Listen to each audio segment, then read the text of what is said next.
brought to you by Thomas L. Geyer and Frennis.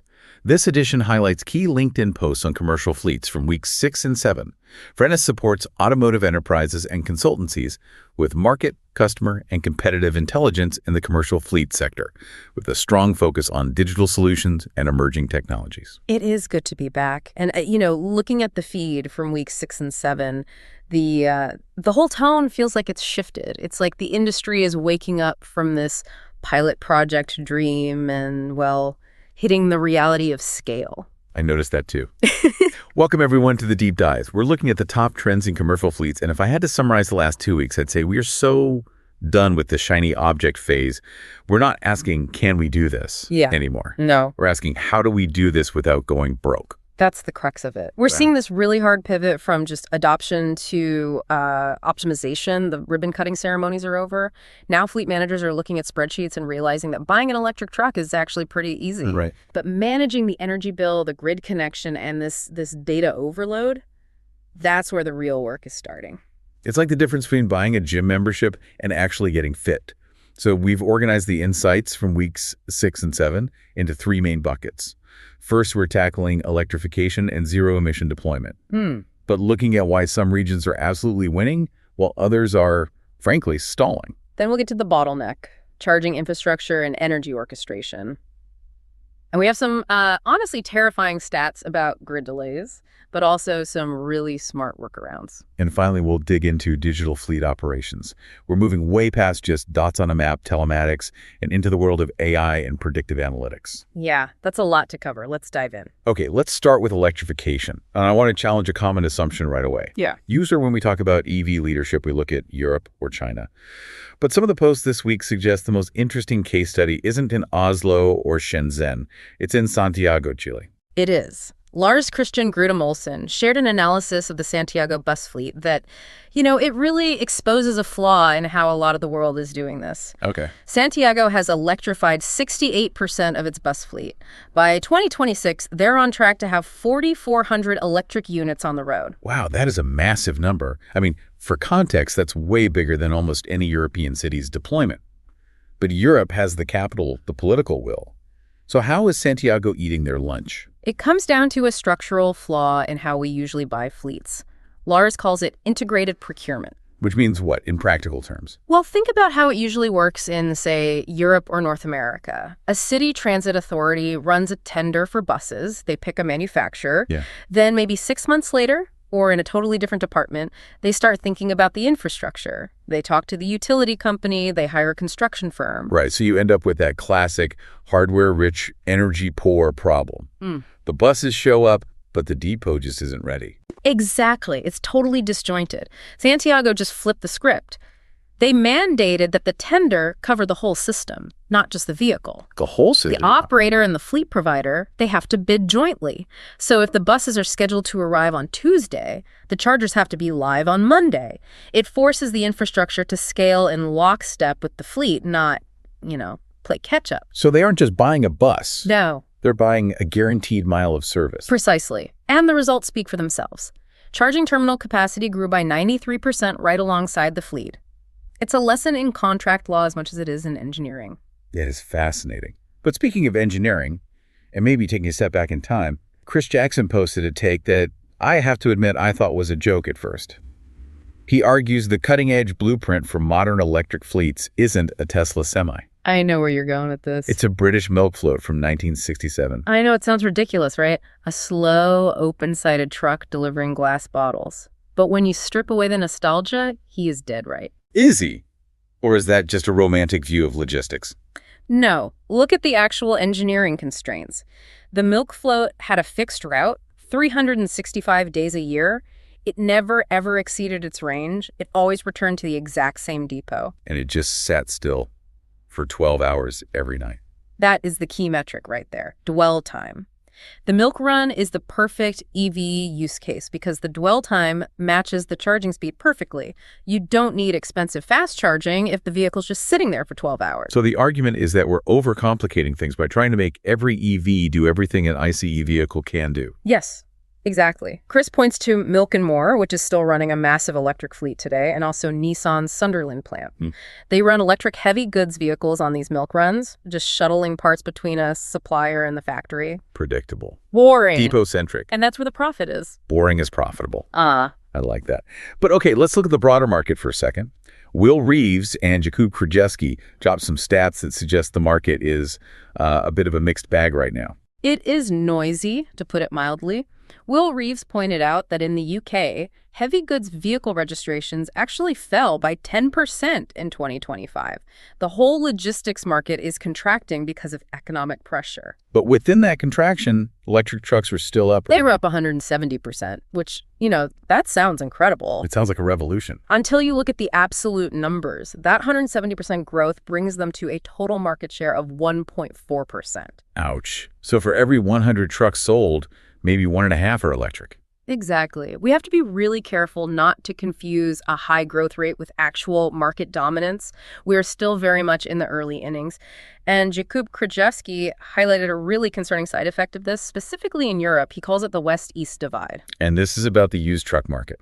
It is. So as Western Europe, France, Germany, the UK starts to slowly electrify or update their fleets, they sell off their old diesel trucks. Those trucks don't just vanish, they flow east. They end up in Poland, Romania, Bulgaria. So Western Europe gets to pat itself on the back for going green, while the carbon emissions just move a few hundred miles east. Correct. And it creates what he calls a fossil fuel lock-in in Eastern Europe that could last for another 15 or 20 years. These trucks have really long life cycles. Right. So Jacob's point is that we can't just focus on new EVs.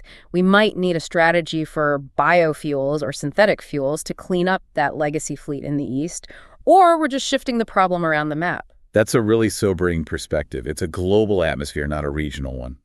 Before we move on, I want to hit one quick financial win that Jackson McKinney shared. It's smaller scale, but it hits our optimization theme perfectly. The Powell, Ohio police fleet. Right. They saved $400,000. And they didn't do it by buying cheaper cars. They did it by just ignoring tradition. This is such a classic case of we've always done it this way. The tradition said you replace a police cruiser every 3 years. It was just the rule. But they, actually looked at their maintenance data. And the data said the cars were fine. The data said the cars still had plenty of life in them, so they just extended the replacement cycle to 5 years.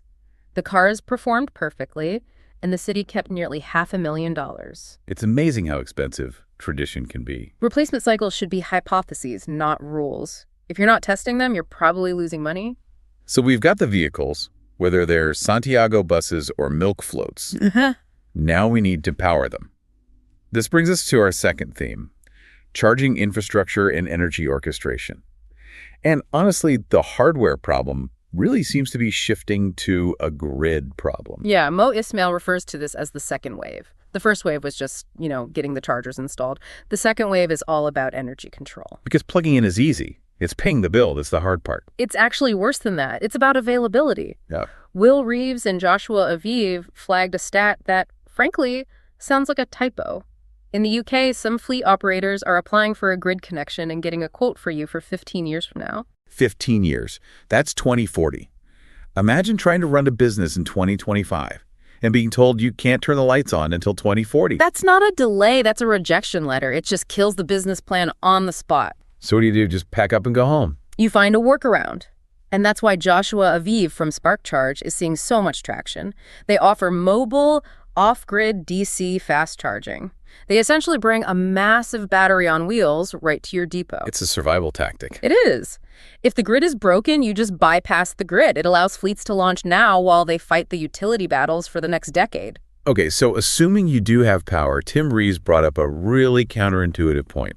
He thinks we are all obsessed with charging speed, and it's costing us a fortune. This is the right-sizing argument. In the consumer world, everyone wants the fastest charge possible, 0 to 80% in 15 minutes.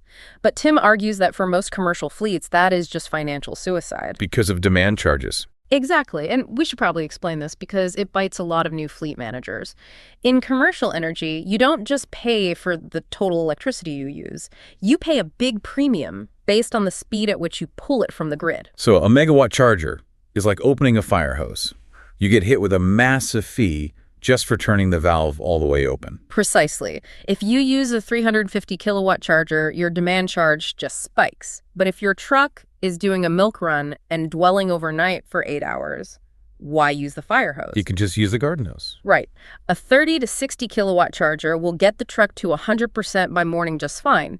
It lowers your infrastructure cost, it's better for the battery, but most importantly, it keeps you under the radar of those massive demand charges. So dumb slow charging is actually smart wallet management. In a depot setting, absolutely. Speed is expensive. Don't buy it if you don't need it. But for the fleets that do need speed, high utilization, 247 operations, Andre Paspai from UNY highlighted an alternative. Battery swapping. This is huge for the last mile sector, particularly in dense urban zones like Dubai or European city centers. Yeah. If you can physically swap the battery in under 3 minutes, you just eliminate the charging wait entirely.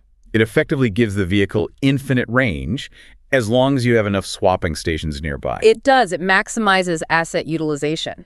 But whether you are swapping batteries or slow charging overnight, the common thread here is orchestration. Playman Van Koff shared a great example from S2G Energy in Latin America. They're managing something like 1,000 charge points, right? Over 1,000.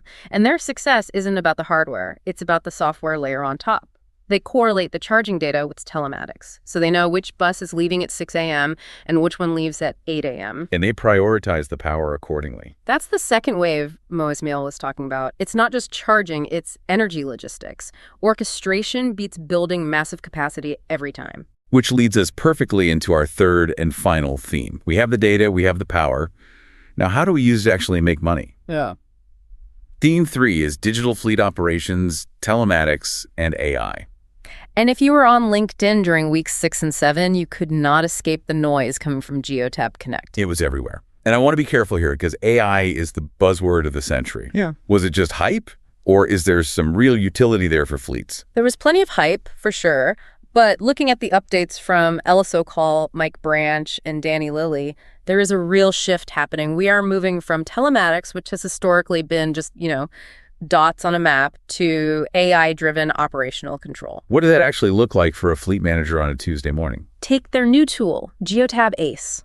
It's a generative AI tool. The point isn't that it talks to you like a chatbot. The point is that it democratizes the data.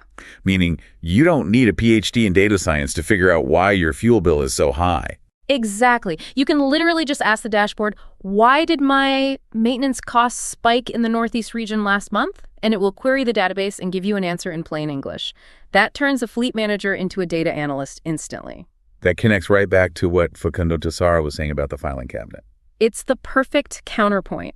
Tessara argues that most fleets treat their software like a filing cabinet. It's basically a graveyard for data. You log a work order, you file it, you forget it. And he says it should be a megaphone. He does. He says you need to use the data to tell a story. Don't just show leadership a spreadsheet of repairs. Show them a trend line. We reduced downtime by 12% because we predicted these 3 specific failures. That is how you get budget. That's how you get promoted. I love that. Turn your software into strategy. But let's talk immediate ROI.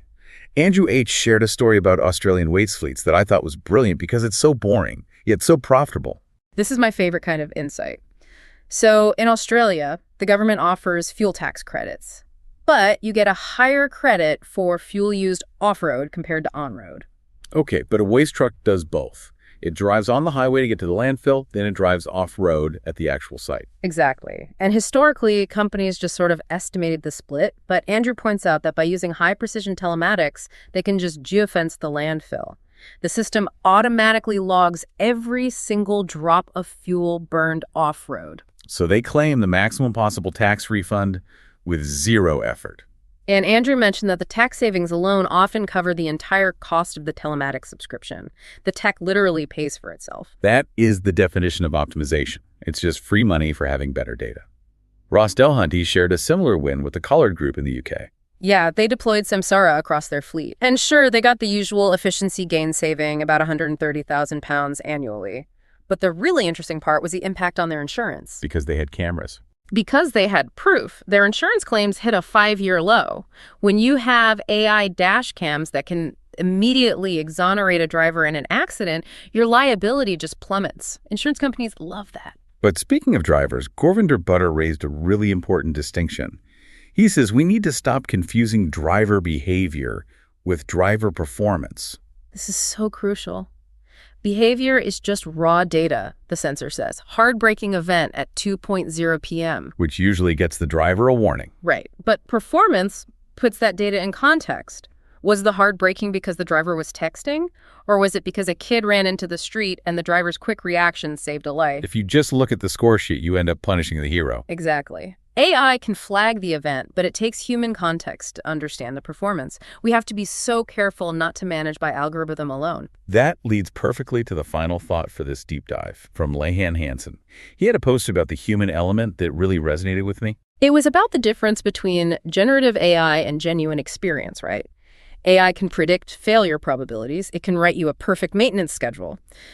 But Lehan gave the example of the veteran fleet manager who just knows that this specific $50 part prevents a $15,000 engine failure down the line. The AI might see the data and say, don't spend the $50. It's not statistically necessary yet. But the human knows that $50 is the best insurance policy you can buy against a catastrophe. Fuels come and go. Experience compounds. It does. The most successful fleets aren't replacing people with AI. They're giving their smartest people the best AI tools so they can make even better decisions faster. So bringing it all together, what is the big takeaway from weeks 6 and 7? I think it's that the industry is maturing. We are moving past the pilot phase. We know the vehicles work. We know the chargers work. The winners now are going to be the ones who figure out the boring stuff, the contracts, the demand charges, and the data integration. It's not about who has the flashiest truck anymore. It's about who has the smartest spreadsheet. And who realizes that sometimes the best innovation is just a modern version of a 1967 milk float. I think we should all aspire to be a little more like the milkman. That is a wrap for this deep dive into commercial fleets for weeks 6 and 7. If you enjoyed this, new episodes drop every 2 weeks.